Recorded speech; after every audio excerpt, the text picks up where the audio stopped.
O Renan, saiu o Bem Pontes, saiu 2 semanas atrás, saiu o Faustino, tá? O que você tem a dizer sobre isso? Né? Tem a dizer sobre o Bem Pontes, não tenho nada a dizer. Eu nem tava acompanhando, né, ele quis agora, de acordo com o que ele falou, ele virou um cara, ele despertou, ele amadureceu e foi trabalhar com o Pavanato. Então eu deixo ele ser feliz lá na vida dele, não vou ficar falando sobre esse tema, tá? Agora, muita gente tá ali querendo brigar com ele. Umas coisas. Essas coisas a gente percebeu, de 2 em 2 anos a gente vai ter traições que vão acontecer conosco, especialmente com o Partido Missão, não tanto com o MBL, porque às vésperas da eleição tem a famosa janela. E aí nesse período de março para abril, tem uma janela e um monte de gente vai ficar tomando decisões de última hora na janela. Eventualmente vocês vão ver o Moro tomando esse tipo de decisão, tá? Porque o Ratinho tá trabalhando lá em Brasília pro Moro não ir pro PL. Acho que o Moro vai ficar no PL, mas o Ratinho tá trabalhando. Eu vou ainda comentar sobre Ratinho. Agora, no nosso caso, tá? Veja, as decisões erradas nossas foram tomadas em 2023, tá? E eu vou começar falando sobre isso. Veja, amigos. Antigamente a gente falava, a gente teve muito traidor porque não tinha a Academia MBL. E a Academia MBL foi uma dádiva. Melhoramos a qualidade da militância, a qualidade do nosso conteúdo. Aí, termina 2022, vai pro começo de 2023 e a gente falou, pô, agora vamos, né, trabalhar com essas novas lideranças. E aí a gente colocou na praça um monte de liderança nova. Klaus, Matheus Batista, Costenaro, Bétega, Faustino, Sandro, um monte de gente. O Bem Pontes estava nessa linha. Tá? Um monte de gente. E a gente falou, pô, olha, essas pessoas elas estão vindo com um discurso à direita. E essas pessoas são um time, leem revista Valete. O que aconteceu? Tá? O erro foi contratado em 23. E as consequências a gente tá vendo aqui até 2026. De 23 pra cá, um a um foi saindo. Todos se tornaram bolsonaristas, ou vão se tornar bolsonaristas, é meio que inevitável. Por quê? E não é nem bolsonaristas. Eles vão se juntar aos novinhos do Valdemar, porque os novinhos do Valdemar estão virando um bloco dentro do bolsonarismo, que é o bloco que puxa o saco do Nicolas. Então, são caras que vão puxar o saco do Nicolas e eles vão ficar rodando ali, tá? O erro, então, foi um erro contratado em 23, e a gente trabalhou, tentou evitar e tal, mas, cara, um a um foi caindo. O que a gente teve, o primeiro a cair foi o Bétega, aí vem Klaus, aí foi Costenaro, aí Sandro, aí Faustino, agora o Bem, tá? Eu quero colocar aqui um ponto, tá? Eu não acho que haverá mais. Quando eu falar pra vocês em lives, a lista, vai ter mais traições. Já tava avisando pra vocês, vamos ter mais traições. Eu não tem mais nada, né? Das últimas pessoas, tá? Agora eu vou falar nomes, que tem muitos bolsonaristas nas próprias redes sociais e que fazem posts que geram essa bolsodependência. Cara, é a Amanda, que não acho que vai ter nada. É o Jota, que nem candidato quer ser. Vamos botar o Guto. É isso? São os 3 últimos, Iso? Que tem...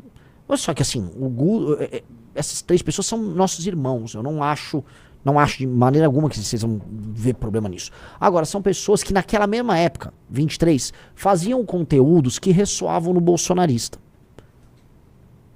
Entendeu? Que ressoavam no bolsonarista. Então,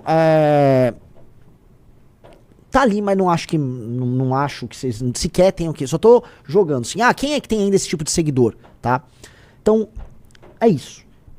Tem, e eu acho que não veremos mais problema algum, tá?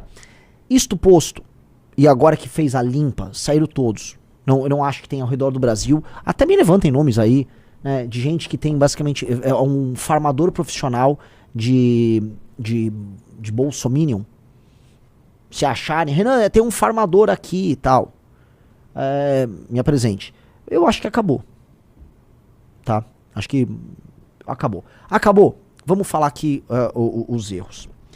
E aqui eu vou construir com vocês. O que em comum todos esses caras? Do Holiday, pode passar pelo Pavanato, pode passar pelo Ulisses, pode passar pelo Sandro, Bétega, Faustino, Costenaro, blá, blá, todos esses caras. Homens, mais ou menos jovens, cujo único ativo na vida deles era a própria rede social. Essas pessoas não tinham nada a perder. Elas entraram no MBL, como era um grupo, era uma rede de apoio pessoal que, né, acompanhava as coisas que eles supostamente acreditavam, faziam parte daquela rede de apoio, e depois começavam a criar as redes sociais. Aí as pessoas trabalhavam para eles, os militantes todos trabalhavam para eles. ajudavam, porque era o nome da causa, todo mundo ajudava, recebia em casa, editava vídeo. Aí, essa pessoa começa a construir um patrimônio pessoal. O patrimônio pessoal é a rede social dela. Porque na cabeça dela, a rede social dela permite que ela concorra a cargos, seja famosa. Aí ela constrói. A partir de certo ponto, como são pessoas ansiosas, e eu posso citar aí 90% desses nomes que eu citei, tomam medicação severa para ansiedade e depressão, ansiedade e/ou depressão, são muito ansiosos. Essas pessoas, elas começam a ver que nós somos um estorvo pro crescimento delas. Que não adianta nada eu ficar por aqui, porque eles estão atrapalhando as minhas redes sociais, a minha carreira. E aí, eles começam a tratar. Eles não acham que é traição. Nenhum deles acha que é traição. No fundo, eles acham que a gente é um estorvo pro crescimento deles. Cada um inventa um motivo diferente, mas a real eles acham que nós somos um estorvo pro crescimento deles. E aí, eles começam a desgastar a relação conosco antes, e depois eles viram bolsonaristas. Onde eles acham que a rede social deles vai fluir. E vai fluir. E aí a vida deles vai acontecer. Por quê? A vida do Pavanato deu certo. Quem mais? Vamos falar as MBLs que ganharam eleições por aí. Pavanato, Quem é? Eu não tô vendo realmente tantos, né? Que Bolsonaros eram hard, assim? É que tem os da primeira geração de Felipe Barros. A Carol Heitor é MBL. Mas não, não conta mais, né? Não contam. O Holiday tá grande, né? Grande. Mas ele não disputou eleição depois. Então eles veem o exemplo do Pavanato e eles falam, pô, é por ali. Tá? Então, é isso. Esses caras, eles, no fim, como o único ativo que eles têm é a rede social própria, eles vão usar a gente como se fosse estágio 1 de um foguete. Que te joga, sei lá, você sai da atmosfera e aí ele elimina aquele lá, e aí ele vai pro espaço sem aquela, né, sem os estágios anteriores do foguete. Pois bem, isso não mais vai ser permitido. Então, a gente já identificou isso. A gente já sabe que esse aqui é o caminho. A gente teve pessoas que tiveram comportamentos em redes sociais recentes muito ruins. Muito ruins. Já citei. Pessoas que não tem nada a ver com essa lista. Chegaram pessoas. E a gente é muito receptivo, a gente quer crescer, então a gente acaba sendo meio bobo. Eu acabo sendo bobo. Pois bem, tanto o MBL, na nova Academia MBL que vai sair, quanto o Partido Missão, a gente vai ter regras muito claras sobre gestão de redes sociais. Tá? E eu acho que a gente precisa estudar realmente pelo MBL a seguinte coisa. Porque é uma questão de respeito ao militante. E eu quero perguntar pra vocês. Tá? Respeito ao militante. É muito absurdo, porque assim, a maior parte desses caras a gente investiu tempo, dinheiro, fama, redes sociais. Tá? No fim do dia também é o trabalho do militante que divulga, que corre, que edita, que tá. Essas pessoas usam esse militante e estão cagando pro militante. Tá? Cagando, eles não ligam nem um pouco pro militante. E eu acho que a gente precisa ter, como a única coisa que interessa para essas pessoas são as redes sociais delas, eu acho que para ser um porta-voz nosso, a gente vai precisar ser dono das redes sociais da pessoa. Em bom português. E eu acho que tem que estar uma série de vídeos muito ruins que são feitos, tipo assim, o vídeo, você é um esquerdista, hahaha. Você não tá esclarecendo pra pessoa, você concorda, Riso? Sim. Você não tá esclarecendo pro mundo que a esquerda é ruim. O eleitor de direita já sabe que a esquerda é ruim. Você ficar na rua mostrando que a esquerda é ruim é apenas redundância que te inclui num eleitor idiota do bolsonarismo. Eu acho que isso precisa ser proibido. Eu estou falando isso pra vocês ao vivo. Antes de eu até falar com a galera, eu tava conversando hoje com o Riso, com o Pedro e com mais algumas pessoas aqui no escritório, que talvez seja a hora de acabar com isso. O candidato nosso que fica lá denunciando a hipocrisia da esquerda, ele não serve pra nada. Ele vai ter o mesmo destino de todos esses caras. Aí um cara falou, não tem como controlar isso. Vai ter como controlar. A gente vai ter que criar uma burocracia interna, porque eu acho que o nosso tipo de conteúdo tem que ser um conteúdo socialmente útil. A rede social tem que atender a um fim social. E o fim social de um porta-voz nosso definitivamente não pode ser crescer e depois virar bolsonarista. Definitivamente. Então, acho que terminou a era desses caras do Bem Pontos, foi o último. E acho que foi bom que saiu. Não tá saindo com briga. Quer dizer, nunca vai atacar a gente em algum momento, como todos fazem, tá? Mas é bom que seja feliz. Eu não vou falar dele, isso aqui não é sobre ele. Isso aqui é um erro nosso. Nós geramos esse erro. Eu, Guto, Kim, Amanda, Riso, nós geramos esse erro. E acabou agora a hora de fazer a risca. Fazer a risca.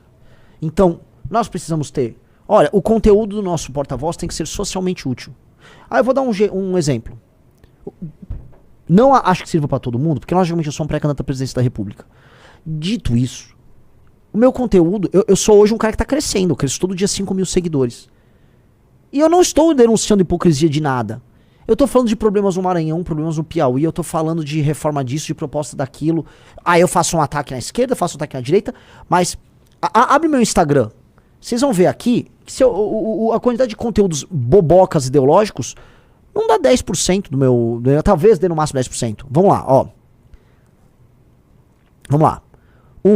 Um ataque ao candidato à direita Flávio. 2, um elogio ao modelo do Bukele. 3, uma notícia, Ratinho não é mais candidato, é sobre corrupção. Eita, o outro vídeo caiu? É o... Por que eles silenciaram esse vídeo?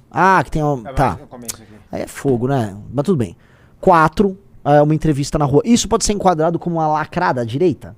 Seria o único vídeo que poderia ser enquadrado nisso. Vamos lá. 25%.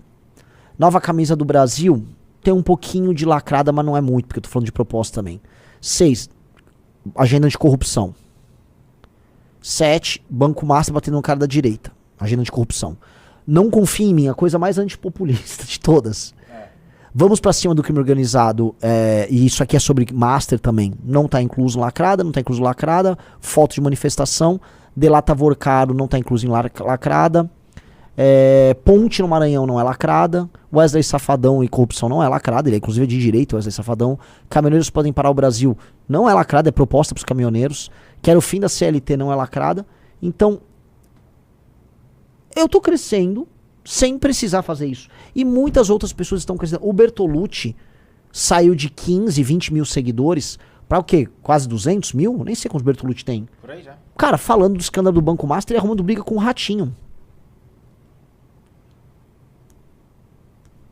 Olha só, um perfil mandou aí. Discordo. As redes sociais é uma das ferramentas de poder do parlamentar. E esse controle invade a confiança e a liberdade dos colaboradores. Tem que conviver com os problemas bons. Não, cara, o que eu tô falando pra você não é isso, a cabeça. Não, eu tô com o seu perfil chama a cabeça do Bolsonaro. Não tem sentido isso. Se sua rede social é uma rede social em que você vai ficar basicamente acenando pra um eleitor de maneira acrítica, você não tem função, você é só um influencer. Eu tô falando que não dá pra ter influencer de direita. Eu acho que vale a pena controlar. Eu acho que se você entrar agora lá na turma do PT, se eles ficarem acenando pro cara do PSOL o tempo todo, vai dar merda no PT. Se você for um cara do Partido Republicano, se você ficar acenando o tempo todo pro Democrata, vai dar merda.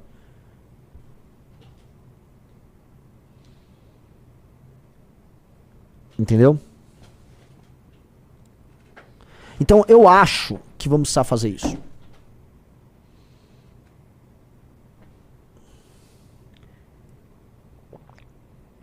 Pessoal, like na live. O Alessandro Alvarenga falou: Renan, a lei aqui, eu sou um Gen X. Esses caras, ele tá falando assim, os caras da geração Z não tem nada a perder. Todos esses traidores têm em comum, são da Gen Z. Imediatistas, pouco aderentes, eles têm projetos pessoais e não de grupo. Dinâmica de rede não real, tem medo de envelhecer. Excelente ponto, eu acho que tem isso. Tem isso. Eu já tomei também traição de millennial, tá? Dito isso, tomei já traição de millennial. O Rubinho é um exemplo disso. Mas, sim, eu acho que o jovem de direita, que eu posso colocar aí, o lance do jovem de direita, Agora, existem exceções, né? Pedrinho é exceção. Esse cara que acabou de chegar aqui é exceção. Tem exceções. Só que me parece que é mais exceção do que regra. Não sei.